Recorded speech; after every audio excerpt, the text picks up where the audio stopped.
In this video, we will be discussing the doctor. A doctor, too, emerged as we proceeded. No one alive could talk as well as he did, on points of medicine and of surgery.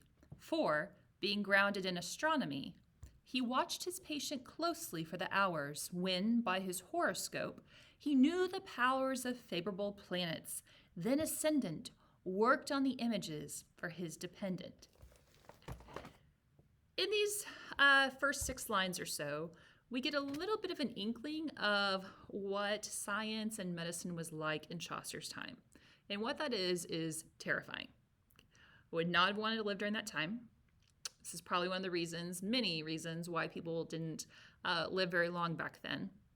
But it seems like, according to this text, that the way that doctors diagnosed their patients was by using astronomy, right, astrology, looking at their horoscopes.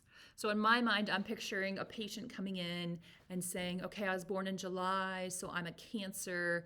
And then a doctor thinking, okay, it's the month of June, and the moon is, half risen. And so that means that if your stomach is hurting, that your gallbladder needs to be taken out. I don't know if that's actually how it went, but that's what it appears like. Okay, the fact that we're not getting anything that's like relevant to today's science mentioned here, and instead it's talking about your horoscopes and astronomy, it's terrifying to me. Okay, but that is apparently how they practiced medicine back then. So it's not that this is like a kooky doctor. Okay, this seems like a very normal way for doctors to practice medicine in the 1300s.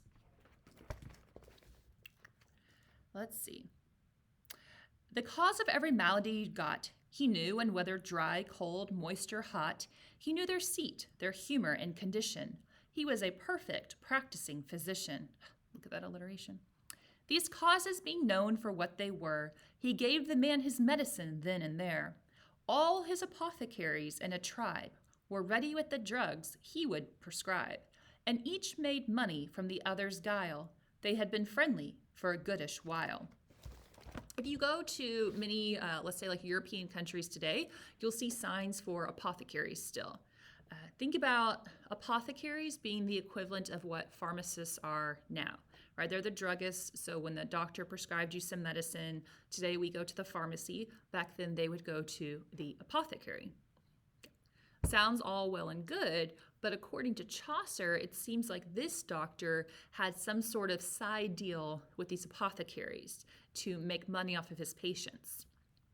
So his patients would come see him, and the doctor would say, oh man, okay, well, based off of what I've seen here today, you need this medicine, and this medicine. Okay. Well, maybe they only needed one of those medicines. But these patients would then go to the apothecaries to purchase their medicines, and then the apothecaries would give that doctor a cut of what the patients had paid for their medicines. So the doctor was in league with these apothecaries to get money from his patients. Okay, corruption. And then there are about 6 lines there where he names a whole bunch of famous medieval and ancient medical experts, and I'm not even going to try to read their names to you. So we're just going to skip that and go to line 445. In his own diet, he observed some measure. There were no superfluities for pleasure, only digestives, nutritives, and such. Okay, so this guy is physically healthy, right? He's taking his vitamins, he's eating his grilled chicken if he lived in 2022.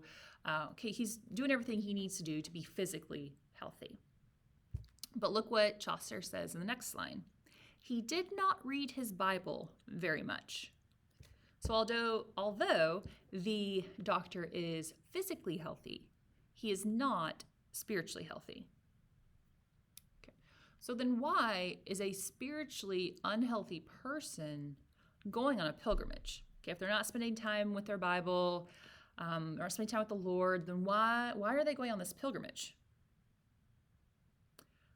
Probably to drum up new business, okay, and make money. So he's probably looking for sick people on the road, different ways that he can make money off of these people and their health. In blood-red garments, slashed with bluish gray, and lined with taffeta, he rode his way. So this doctor has these very fancy taffeta, right? This like smooth fabric, and the robes on. And the color of them is red with a little bit of like a bluish gray color. Now, red was a very expensive color to own back then. It was a very expensive dye to have because they made it out of these special beetles that were only found in certain places. So the fact that this doctor has red robes on means that he is doing very well for himself. Yet he was rather close as to expenses and kept the gold he won in pestilences. Gold stimulates the heart, or so we're told. He therefore had a special love of gold. Okay, so these last few lines could mean a couple of different things. Okay, one, it could mean that gold is the thing that he keeps closest to his heart, right? He's all about the money, how to make money, whether that is legally or illegally. The second meaning could take, and perhaps it has both of these meanings, is that back in Chaucer's time, they would occasionally ground up gold and put it into medicines because they thought that it could help you. And so perhaps instead of taking that gold and using it in the medicines, he's pocketing that gold for himself instead. So it could have either one of those meanings. Okay. That being said, does Chaucer like the doctor? He certainly doesn't hold him in high esteem. Okay. You could argue for neutral or perhaps dislike, right? Because he is corrupt in his practice. Like doctors, right? You should be, helping your patients, caring about their well-being. But it seems like he doesn't really care so much about his patients as much as how much money he's going to make off of his patients.